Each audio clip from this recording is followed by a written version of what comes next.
Dobrodošli u moj prvi YouTube tutorial u kome ću vas učiti kako da uredite položaj rane. Položaj rane je jedan od osnovnih položaja za balansiranje na rukama u jogi. Spada u jedan od najjednostavnijih i najlakših položaja za balansiranje na rukama. Anatomski su naša tijela veoma različita i veoma je moguće da ono što je nekome ili što je neko klasifikovao kao najlakše, vama možda neće doći kao najlakše, već će vam neki drugi položaj biti znatno lakši od ovoga, ali svakako je položaj rane onaj osnovni prvi položaj od kojeg krećemo da bi naučili sve ostale položaje za balansiranje na rukama. Kada stvorimo veoma dobru osnovu u položaju rane, jednu stabilnu i sigurnu osnovu, onda ćemo mnogo lakše sve ostale vežbe za aktivaciju naših mišića stomaka savladati. Položaj rane, većina ljudi smatra da je položaj u kome najviše rade ruke. Naravno, ruke rade, mišići ruku su veoma aktivni u ovom položaju, ali ono što igra ključnu ulogu, kao i u apsolutno svim položajima za aktivaciju kora u jogi, je naš stomak. Ako nemamo dovoljno jake mišiće stomaka, nemamo dovoljno jake fleksore kuka, položaj rane će biti pravi izazov za nas. Pa prema tome, isto tako položaj rane za sve one ljude koji su imali operaciju kuka ili koji imaju ugrađeni veštački kuk, može biti izuzetno težak, ali i za takve ljude je napravljena opcija i postoji mogućnost da oni prilagode sebi ovaj položaj, što ću vam kasnije pokazati. Da bi pravilno uradili položaj rane, naravno uvijek postoji više koraka i moramo postati svesni svakog od tih koraka. Krećemo od prvog i osnovnog koraka, ona je najlakša opcija za rađenje položaj rane. Ono što svi treba da shvate kada radimo položaj rane jeste da naš kor mora da radi, da mišići stomaka moraju biti aktivni, a da bi uspjeli da osvestite koliko u stvari ti mišići stomaka rade, idemo prvo da uradimo jednu pripremnu vežbu koja će vam pomoći da u svojoj glavi dođete do onog saznanja šta u stvari treba da aktivirate kada ste u položaju rane da bi mogli da ostanete da balansirate. Ruke se stavljaju na pod ispod naših ramena, dakle jedna linija od ramena do dlanova. Prsti na rukama u apsolutno svakom položaju za balansiranje su široko rašireni kako bi prenijeli težinu na svaki od naših prstiju, kako ne bi kada skupimo prste prenosili težinu na malu površinu. Kada rasporedimo težinu na veću površinu, bit će nam mnogo lakše da balansiramo. Dakle, stavljamo ruke na pod, kada prebacujemo težinu na prste, imajte u vidu da prsti ne treba da budu jako ispravljeni. Dakle, prsti su blago savijeni kako bi mogli da pritišćemo i vrhovima prstiju pod. Vrhovi prstiju su potpora za cijelu našu šaku. Ako bi zatvorili naše prste i pritisli samo korenom šake, prebacujemo preveliku težinu i preveliko opterećenje na naš sklop. Dakle, širimo prste, postavljamo nožne prste pod, podižemo kolena. Dakle, ruke ostaju točno tamo gdje su bile, na širini naših ramena. Možete prići jedan korak naprijed da bi vam bilo lakše. Pa onda sa narednim izdahom idemo da privučemo naša kolena koliko god možemo do pazuha. Dakle, izdah na nos i privlačimo kolena do pazuha. Kada smo oslonjeni na vrhove prstiju, ova vežba je znatno olakšana i mnogo je lakše privući kolena do samih pazuha. Ako vam je ovo bilo isuviše lako, naravno ovo možete ponoviti bezbroj puta dok ne osvestite šta treba da radite. Ako vam je ovo bilo previše lako, idemo malo da otežamo. Vratit ćemo kolena na pod, oslanit ćemo ris na pod i sa narednim izdahom privlačimo ponovo kolena skroz prema našim pazusima. Ja sam sad otišla malo predaleko, tako da ću da približim moje kolena malo bliže kako bih mogla lakše da uredim ovaj položaj. Dakle, sa narednim izdahom kolene idu prema pazuhu. Polako spuštam to. Udah. Ponovo izdah. I spuštamo dole udah. Još 2 puta. I udah. Sami možete vidjeti koliko moj stomak radi kada ovo radim. Stežem stomak i sve snage. I udah spuštam.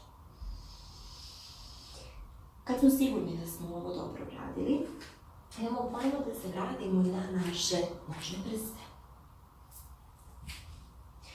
Raširimo kolena. Dakle, kolena dolaze sa spoljašnje strane naših laktova, više nisu sa unutrašnje. I sa narednim izdahom ponovo ćemo da privučemo kolena što više možemo prema našim pazusima. Trudimo se da budine ostanu zalepljene za grudni koš. Većina ljudi kada radi ovu vežbu, ono što ja najčešće vidim na svojim časovima jeste da krenu mnogo visoko gore zadnjicom, odlepe kolena i odlepe budine od svog grudnog koša, zaoble se u leđima i ovo potpuno gubi smisao i poentu onoga što treba da vežbamo. Dakle, trudit ćemo se da kolena ostanu u kontaktu sa našim nadlakticama sve vreme. Naredni izdah, idemo gore. I onda spuštamo dole sa udahom. Još jednom. I dole sa udahom. Kada smo dovoljno puta provežbali ovo, kada smo savladali, kada nam više nije previše teško, naravno, pre nego što krenemo dalje u položaj rane, uvek malo istegnite budine tako što ste seli na svoje pete. Kada smo dakle savladali, ići ćemo dalje prema samom položaju rane. Stavit ćemo ruke na pod, vratit ćemo nožne prste u pod, raširit ćemo kolena. Dlanovi idu tačno ispod naših ramena, kolena su široko raširene. Početna verzija položaja rane jeste ona verzija u kojoj savijamo laktove sa strane. Dakle, slobodno možete prste okrenuti i mrvicu prema unutra, kako se naši sklopovi ne bi skroz krivili kada krenemo laktovima sa strane i koren čak je počeo da se podiže od poda. Dakle, prsti mogu blago da odu prema unutra, laktovi su otišli široko sa strane. Podižemo zadnjicu. Isto kao što smo malo pre podigli, savijamo laktove i postavljamo naše potkoljenice na naše nadlaktice. Idemo polako sa izdahom da privučemo petu leve noge, zadržimo, tražimo balans i onda spustimo. Naredni izdah privlačimo petu desne noge, zadržimo, tražimo balans i zatim spustimo. Kada ovo više nije teško, podići ćemo jednu petu. Prsti ručni su aktivni, pritišću čvrsto pod, prebacujemo težinu prema našim rukama, stežemo stomak da bi uspjeli da podignemo i drugu nogu. Vučemo pete prema zadnjici i odmah ćemo osjetiti aktivaciju našeg stomaka. Polako spuštamo prste dole, spuštamo kolena na pod, sedimo na pete i odmorimo naše budine.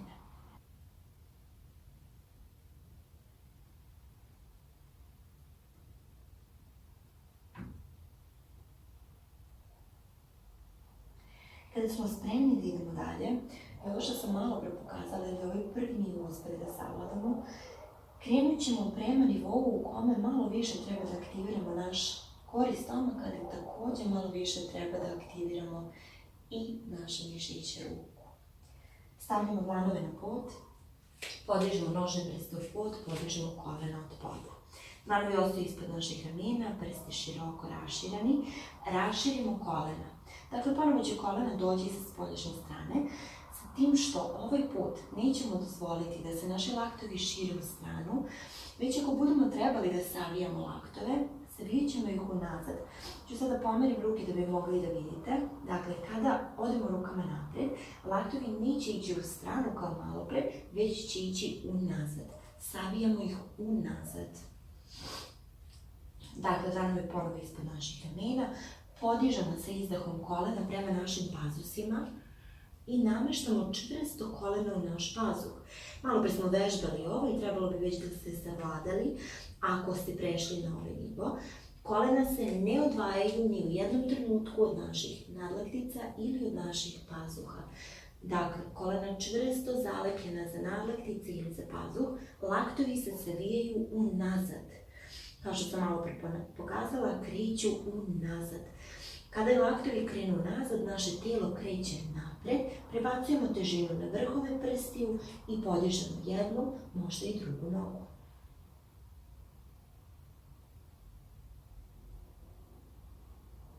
Vučemo pete prema zadnjici. Polako spuštamo dole. Kada savladamo ovu verziju, vidjeli ste da su moja kolena dosta pritiskala u ruke. To je sasvim u redu dok ne ojačamo sasvim dovoljno, dok naš kor ne dođe u onaj nivo snage da može da održi i privuče naša kolena toliko visoko, bez toga i bez potrebe da stvara otpor na našim rukama. Kada smo ovo savladali, sljedeći nivo koji radimo jeste da težimo prema ispravljenim rukama. Kada težimo prema ispravljenim rukama, krećemo isto kao što smo malo prekrenuli, raširimo kolena, podižemo kolena prema pazusima, ali ovaj put naše ruke neće da se savijaju nazad.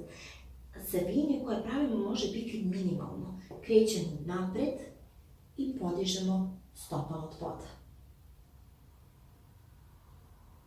Spuštamo dole i sednemo da odmorimo naše putine.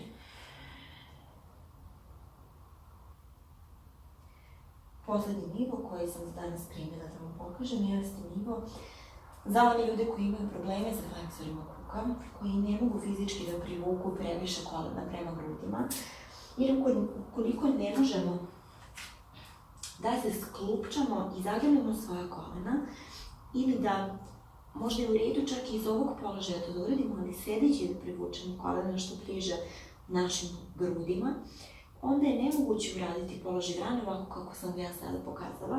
Za takve ljude naravno postoji opcija u kojoj naša kolena postavljamo na podlaktice. Ova opcija je znatno teža za ručne zglobove, znatno teža za uopšte naše ruke, ali naravno nije nemoguća. Prebacujemo težinu napred, podižemo jednu, podižemo drugu nogu i zadržamo. Polako spuštamo dole, sedamo, podignemo ruke, napravimo nekoliko rotacija s globovima da bi opustili svoje zglobove.